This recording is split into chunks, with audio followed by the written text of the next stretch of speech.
What's up guys, my name's Brandon and today Apple released iOS 17 Beta 5 for registered developers about 2 weeks after the release of Beta 4, and this update will be out for public beta testers within 24 to 48 hours. Now along with this Beta 5 release, we also got the 5th beta for iPadOS 17, macOS Sonoma, watchOS 10, and tvOS 17. And the first thing you'll notice about this update is that the size is pretty large, especially for a 5th beta. It came in at 1.1 gigabytes on my 14 Pro Max, which came from Beta 4, the re-release of Beta 4. So if we check out the build number for this update, right here in our settings, you will see that the build number is 21A5303D. So we do have a D at the end of the build number, getting very close to the A and of course the final release. We still have a few more betas to go, which we'll talk about in a minute, but that is a good sign to see it at a D right now. And if we head down to the modem firmware, that received a nice update from Beta 4 to Beta 5. So it went from 2.06.01 to 2.08.01. So in theory,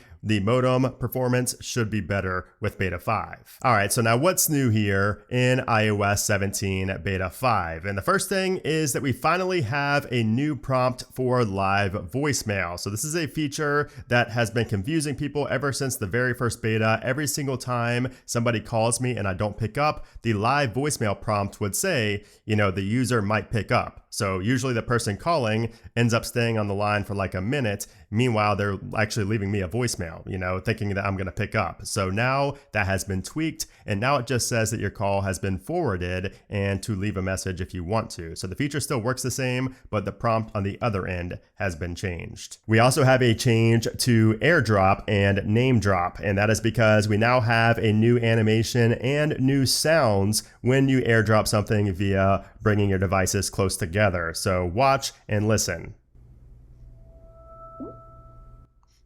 That is so satisfying. So I definitely think that this feature is just getting better and better. So that has been changed here in Beta 5. I'm going to play it one more time so you can hear it.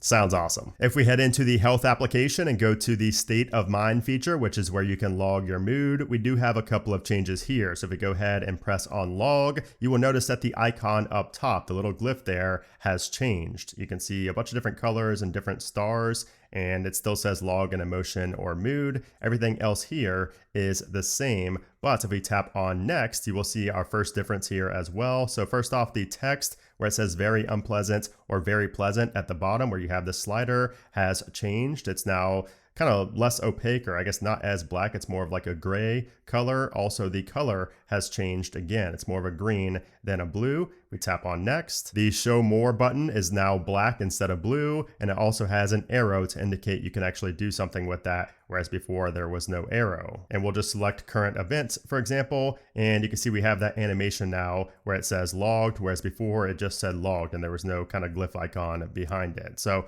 quite a few changes here to the state of mind, and Apple has been changing that pretty much every single beta. Also under about state of mind, the order of these little articles here has changed. So the caring for your mental health is now up top instead of learning about mental health. Actually, the learning about mental health is now at the bottom, whereas before it was up at the top. If we head into the App Store and look at the update buttons, you can see that they are now normal cased. So before on Beta 4 and previous versions, it was all uppercase. Update was all in uppercase. Now it is in regular case, and that is the same for everything over here. If it says get, open, or update, it's all now in normal case. If we head into the shortcuts application and go to the automations and go to a location automation, you will notice that run immediately is back in Beta 5. So this was here on previous iOS 17 betas, but it was removed in Beta 4. But now here in Beta 5, run immediately is back. If we head into our settings for the camera, you will notice that the order of our settings has changed. So now it shows record video, record slow-mo, and record cinematic up top. So formats and preserve settings has been moved down now beneath those. And then if we head down to privacy and security and then into location services and then all the way down to system services, we also have some changes here in terms of the order. And there are a few new toggles in here, it seems. So like alerts and shortcuts automations up top.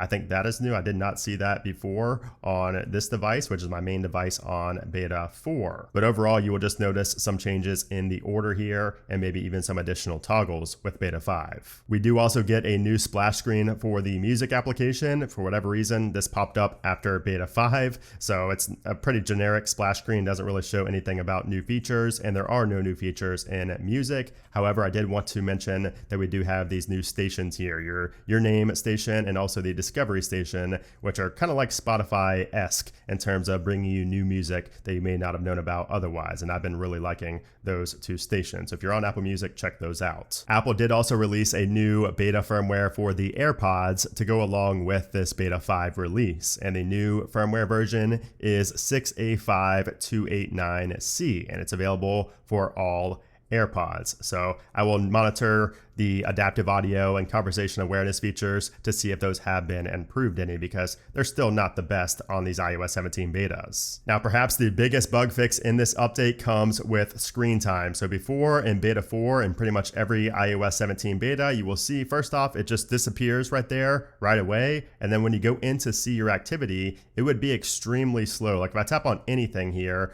on beta 4, it just completely goes white and does not load. But now in beta 5, you will notice that it has been tweaked and everything works properly. If you tap on any day of the week, everything loads instantly, whereas before, it just simply didn't. It was very slow and very, very buggy. If I go to week, for example, you can see it just kind of goes out. And that's how it's been all along. But now in beta 5, the screen time appears to be fixed. And another fix in beta 5 has to do with promotion on the home screen. So a lot of people on beta 4 and beta 3 had issues with promotion stutter on the home screen. And those users are reporting that it has been fixed here in beta 5. Now, I never faced that issue on any of my devices, but if you were, then you might want to go ahead and update to beta 5 and let me know in a comment down below if it has been fixed for you as well. Also in beta 5, we have a fix for content blockers or ad blockers. So those were completely broken in beta 4 and also in beta 3 in terms of like ads would still show even if you had ad block or ad guard installed. So that should be resolved now and your ads should be blocked in Safari. And then also for the iPad, the screen rotation bug that I had on beta 4 has been fixed here in beta 5. But as far as existing bugs go, there's actually a brand new bug I just discovered here in beta 5 as I was preparing for this video. And it's if you go to customize your wallpapers, like if I'm on the lock screen here and I go to customize and then I go to the home screen, if I want to change my wallpaper to something in my camera roll, if I tap on photo, it just turns completely black. I tried a reboot, I tried doing this on a different lock screen, and I get the same issue every time. So this appears to be a bug in beta 5 that quite literally prevents me from changing my wallpaper, at least through this method. So hopefully that gets fixed in beta 6. And then since I get asked about it every single day, no, the notification bug or the notification center bug has not been fixed. You'll see if I go up, we still have the lag here. So you'll see the stutter and lag right there. We've had that since iOS 16, and for whatever reason, that horrible lag is still here in iOS 17 beta 5. And as far as the keyboard disappearing bug, I've not had that yet on beta 5, but I'm not going to say if that has or has not been fixed yet because I simply have not been using the software for enough time yet. But if you are having the issue with the keyboard disappearing, please let me know in a comment down below if it's been fixed for you, specifically in the messages application, because that's where it happened to me the most. And taking a look at the release notes for beta 5, a lot of the entries here are from previous betas. So not everything mentioned here is from beta 5. That's one thing that you have to keep in mind. Apple usually puts the new items at the top or near the top, but you can see we don't really have a ton that's changed here in the release notes for beta 5. We do have this known issue up top, which is pretty interesting though, where it says devices with a large number of apps installed will display an Apple logo with a progress bar for an extended period of time while the file system format is updated. And that's just when upgrading to iOS 17 beta for the first time. So basically it's saying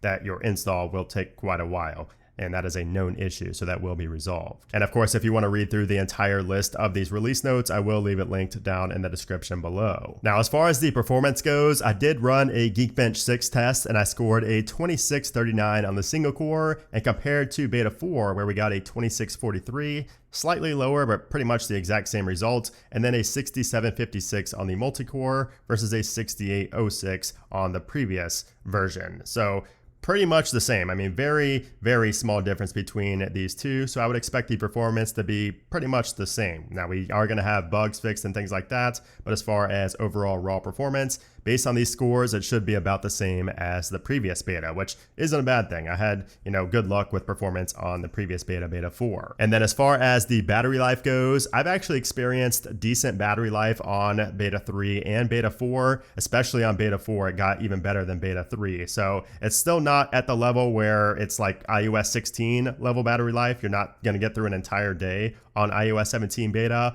but I would assume that battery life is going to continue improving, probably a lot more gradual now that we have actually gotten a big bump in battery life compared to beta 1 and 2. But, battery life, not terrible for me, not the greatest. I think it is fine for a daily device. Like, I get a lot of questions about people asking, should I install iOS 17 beta on my main device? And I would say that at this point, beta 5, I mean, you may as well, you know what I mean? Like, we're only about a month away, a little over a month away from getting the final release. So even if you do have issues with performance and battery life, it's not going to be super long lasting. And speaking of that final release, we may as well talk about what to expect next. So next up is going to be iOS 17 beta 6. And we're going to see a big shift now in these iOS 17 beta releases, because usually, if history is any indication, Apple switches over to a weekly release schedule after releasing beta 5. So since we got beta 5 today, I would expect Apple to switch over to a weekly release schedule, which means, if it's going to be on a Tuesday every week, we should see this whole line right here, the 15th for beta 6, and then maybe the 22nd for beta 7.